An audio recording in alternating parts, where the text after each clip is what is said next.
Hey everyone, welcome back to my channel. My name's Hannah and I like to ramble about books. It's been a while since I've done a video. I definitely tried and I was just struggling. I really wasn't feeling great and I was still kind of in a reading slump as well. But the main reason I found that I was having such a hard time focusing and let alone staying awake is because I'm pregnant. So yeah, this is my first time ever being pregnant, and let me tell you, that first trimester is something, and I was just so fucking exhausted. I could not keep my eyes open. I couldn't focus. I just honestly felt terrible. So I've made it into the second trimester and I am feeling better. So I'm hoping to jump back into things while we kind of prep and wait for things to happen. But anyway, I'm kind of happy to be back. I'm kind of hoping getting back into this will help me get back on track too. I'm ready to jump back into things. And also, I am now really behind on my reading goal for the year. I think I'm at least 4 or 5 books behind. So there's a lot to catch up on if I want to meet that goal by the end of the year. If I don't, it's not a big deal. Honestly, I set this goal pretty high for my reading, especially with a full-time job and all the other things I do. So it really was a challenge for me, but there's still time. And I think I might be able to do it depending on the reads we pick and how things go, and ultimately how I'm feeling too. But anyway, let's just jump into my September and October reading wrap-ups. I'm just going to combine the two, especially since October's very lacking, and you will see that. A couple quick reading stats. For the month of September, I did manage to finish 5 books. 2 of them were physicals and 3 were audios, so it's really the audios that were carrying it that month. I had an average rating of 3.7 stars, so that's not bad, honestly. I was a little underwhelmed by that month though, and I think that partially, that and how I was feeling led into how terrible my October month went. October, I read a total of 1 book, and it was an audiobook because I did soft DNF a book because the physical book I was reading, I do like it. I'm just not in the mood for it. I'm not feeling it. So I have to just finally put it down because I don't even want to say struggling, but I just haven't been driven to read it. So that one's going on the back burner and I hope to pick it up later on. I don't know when. At the end of the day, I am a mood reader, so if I'm not feeling it, I'm either going to drag through it, and that's probably going to affect my reading, or I'm just going to put it down for a bit and then go back to it. Also, I did reorganize my bookshelves because I was kind of getting sick of them already, which I knew was going to happen, and in the midst of that, I did declutter a few books. I want to say about 5 books that I just feel aren't top priority of my TBR, and I don't really have a strong feeling towards like, oh, I really want to read this book. So I figured it was probably about time to get rid of those. So I did list them for sale on my Pango. If you guys are ever interested, that's where I do sell my books for any books that I either have a duplicate of that I don't need, or I'm just either didn't like it that much, or just something I'm decluttering because, again, it's a never-ending TBR. And it's really hard to keep up with. So anyway, jumping into the books. The first book I actually don't have because I let my sister-in-law borrow it, but that was Crossroads by Debney Perry, which was a cowboy romance. I'm pretty sure I got a prompt for that book. It was like a book out of your comfort zone, which is 100% true. I am not a contemporary romance girly. It was cowboy romance, which is a genre I feel if I'm going to lean towards one, that's probably more likely one that I might vibe with. And honestly, I was pleasantly surprised by this book. I did enjoy it. I give it 3.5 stars. A lot of times my problems with contemporary romance is like just everything is so cliche and predictable. You know, there's always, the thing I hate most is there's always a really stupid third act breakup. And it's dumb. Honestly, it's stupid and it could have been easily avoided. And this book avoided that, and I love that. So props to this book. It was a cute little second chance romance too, which I do like this one because we got past chapters, so we got to see their like budding romance when they were younger. They met as like kids and then they kind of grew up together sporadically because her family would vacation at their ranch. So we would get little flashbacks to them just starting as like friends and then slowly moving on, and then things happen and then here we are. So I feel like you really got that connection then, and then their reconnection just made so much more sense. I read other second chance romances where I guess that just wasn't done well. Like we didn't really get any of their previous romance. We only got like little snippets of it and that was it. Like we dated, we had a horrible breakup, and then that was it. Now we hate each other, and then through things they get back together. But this one, I feel like we really connected them in the past and then in the present and really saw it. So I really did enjoy it. I think I said it, but I gave that one 3.5 stars. I actually do recommend that one. I don't know if I'm going to keep it per se, because again, I'm just not really a contemporary romance reader, but I did enjoy that one and I do approve of it. There is supposed to be I don't really necessarily know if it's a sequel or just like interconnected standalone, whatever, the MMC's brother. I'm not going to read it. I don't really have much interest. There wasn't a huge setup for it. So again, I'm not a huge contemporary romance person. I like to try every now and then. And I don't really think that one's going to be the one for me, if I'm being honest. But anyway, I feel like I rambled on a lot about our first book. The second one I finished, I'm actually going to hold off on and talk about it with my 1 October read because they're in the same series, so I'm going to talk about those together. So the next book I read, I actually listened to this one, is Love and Other Killers by Bryn Weaver. And this was so much fun. This was just a little novella for the Ruinous Love trilogy, which is a dark rom-com trilogy about serial killers. But they're all serial killers that target like bad people. So they are, I don't really want to say good serial killers, but you know, the best kind of serial killer you could be, I guess.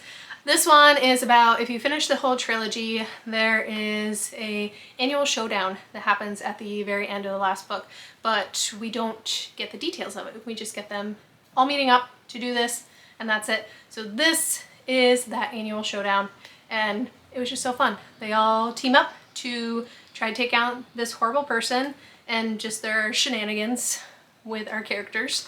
And it was fun, and that's really all I'm going to say. I feel like I can't say too much or it might be spoilers for the trilogy as a whole. But if you read the trilogy or if you've read any parts of it, I A, recommend you to finish it, and then B, read this fun little novella. It was great. I did really love it. I rated it 4 stars. My novellas are really hard to rate because there's not a ton going on. But this one, I just enjoyed it. I laughed, I thought it was fun, and I got to see all my favorite characters again. So that one did deserve a 4 star. The next book I finished in the month of September was The Ghostwriter by Julie Clark. This one I really did enjoy. Initially I rated it 4 stars. Now that it's been a while and I haven't just finished reading it, I feel like if I were to rate it now, it'd probably be more of a 3.5 star. I'm not going to go back and change my rating. Initially, like the ending I had, holy crap, that was mind-blowing. 4 stars, loved it. Now, honestly, you know when you sit with a thriller and you kind of like, what even happened in this book? That's kind of how I'm feeling now. I do recommend it if you want like a fun, quick read. This one, again, also has that like past present timeline thing going on, so that's super fun. We are following this woman, I think her name's Olivia. Yes, Olivia.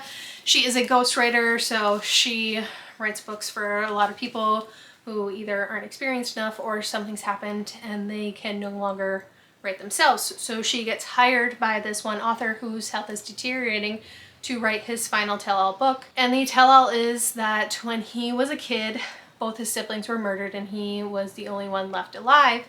And everybody, of course, thinks that he did it.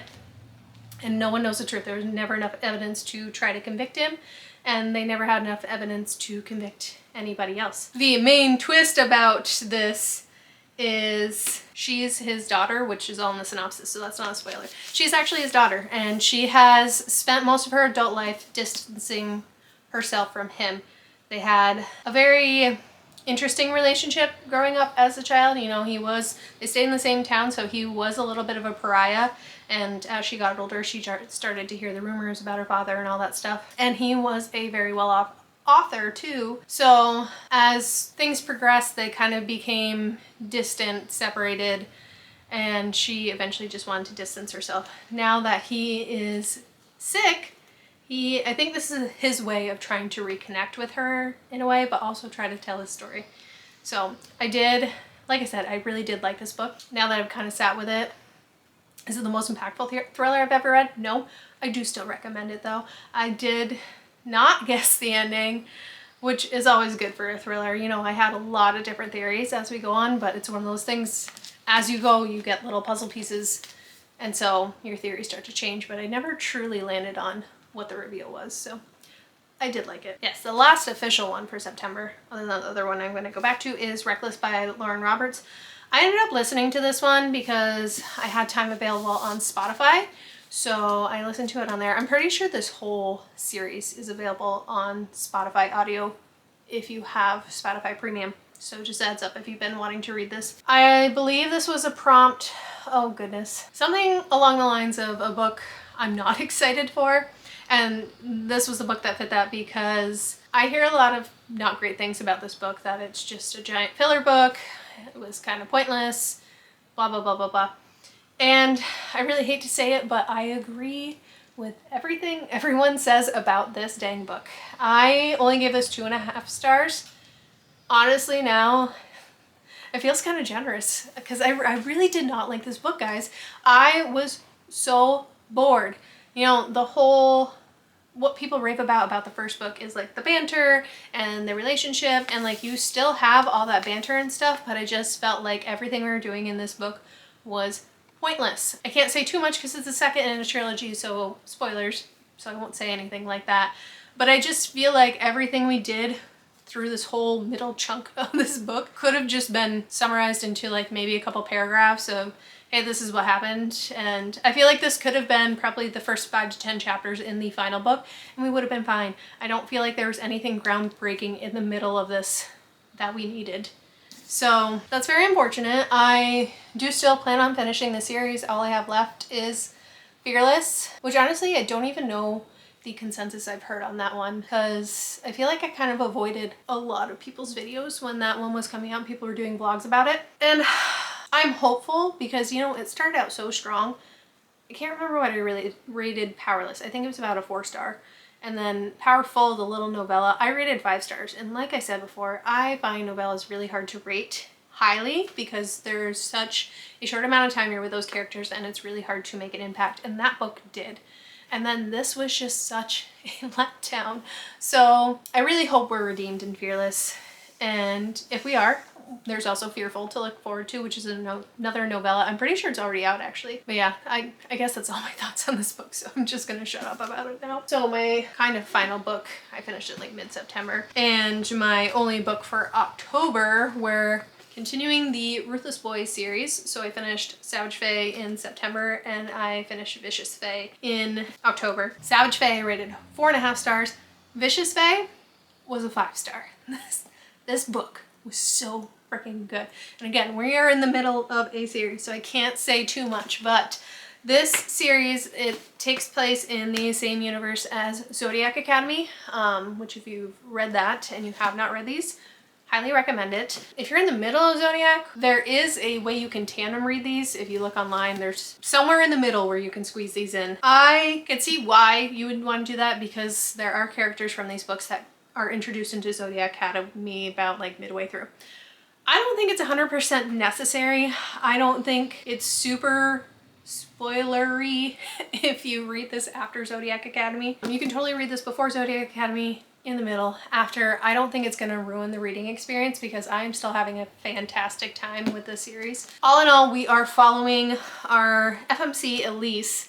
She is enrolled in Aurora Academy, which is an academy in Alestria, I believe is the city we're in right now, which is kind of a gang city. It's run by 2 rival gangs. We have the Lunar Brotherhood and the Oscura clan. And she's going to the academy that her brother used to attend, and she is kind of going there on a mission because her brother went there last year and he was unfortunately murdered, and she has no clue what the fuck happened. So it's her goal to go to this academy, kind of infiltrate the Kings and try to figure out what happened to her brother. This is also a why choose, so as you can imagine, she ends up with all the kings, which is fan-fucking-tastic. I usually hate why choose, but they write this so well that I don't want her to choose. Normally in a why choose, I always have a favorite. And I'm like, nope, he's my favorite. When they're with the other ones, I could care less. I love every single man in this book, and that is a problem. Like, what am I supposed to do? Is she gonna end up picking one? I'm gonna be very upset if she does.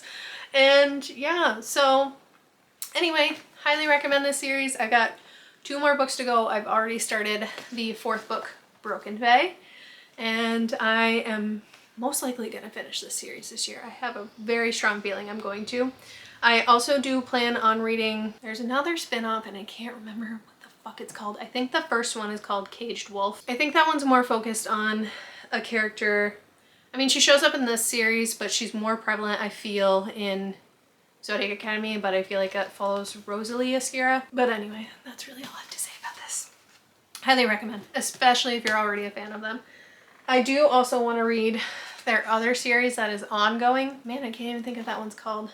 I think the first one's Neverkeep, and I do want to read that first, but I want to kind of catch up on all the backlog of the Solaria universe before I jump into their more current ones. So that's kind of where we're at there. So that was all the books that I read. I am going to throw in one more though, because I just finished it yesterday, which was November 1st.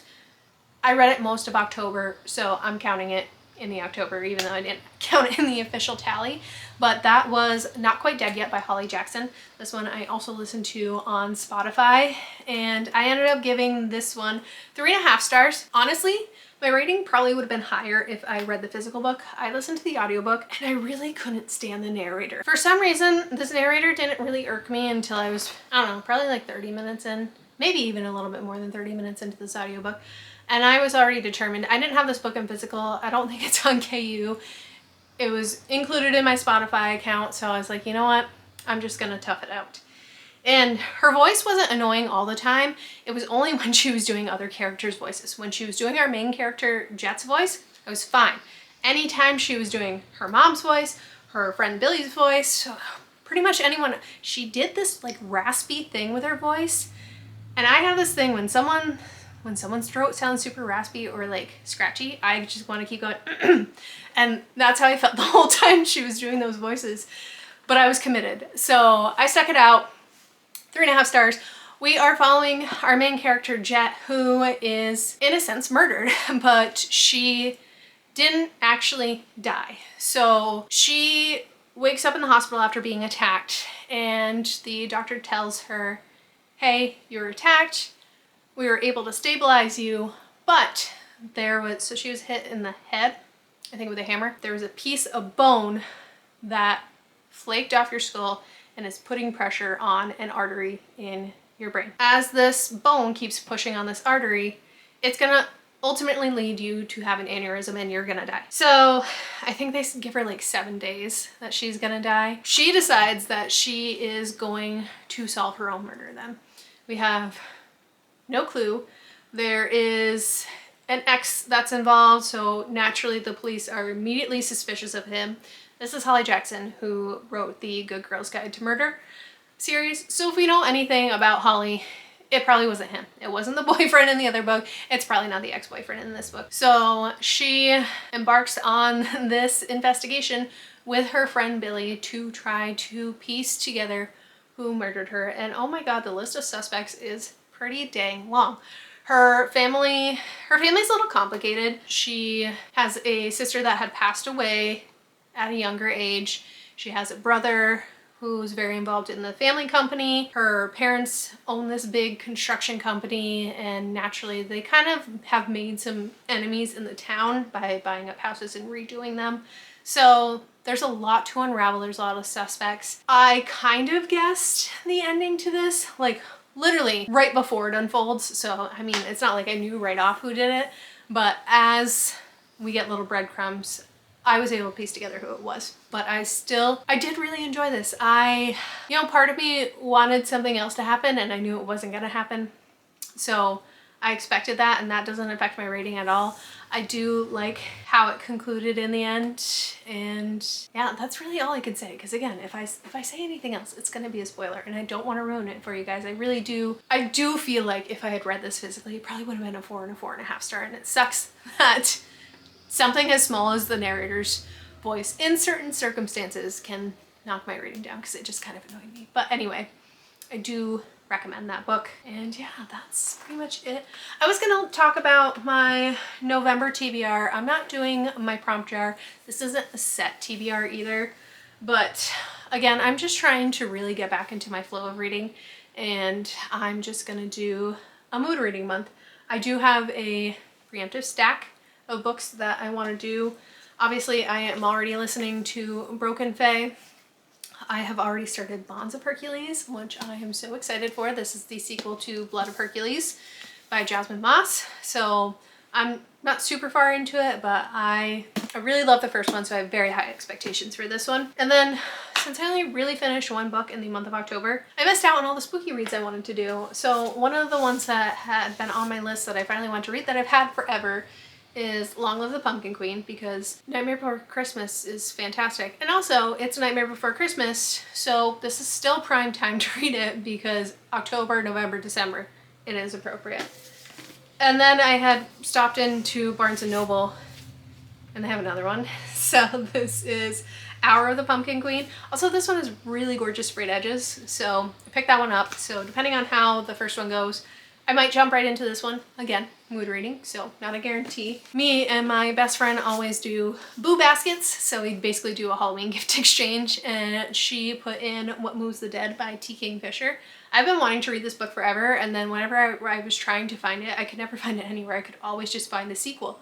So she was fantastic and got me this book, so want to read that too. And I really, really, really want to jump back into Lore Olympus. This is volume 6. I want to say we're up to volume 8 that are out right now, and I think 9's coming out soon too. I might be wrong on that, but these are super quick, really fun reads, and the artwork is just stunning in these. So I'll probably be reading a lot of these too. But that's really all I have right now on my TBR. Like I said, mood reading, it's probably going to change. I've got a shit ton of books to choose from, so who knows. I might get in like a epic fantasy mood and we'll try Aragon again. I highly doubt that right now, but that's the way things could go with me. But anyway, I'm happy to be back. I'm feeling much better, so hopefully I don't have any super long hiatuses. It really sucks too, because I was literally in the middle of a video and I just had to quit because I just felt so terrible. So I'm happy I'm feeling better. I'm hoping that stays the same. I've heard third trimester might be a little dicey again too, so we'll figure that out when we get there. But anyway, let me know if there's any specific videos you guys want to see in the future.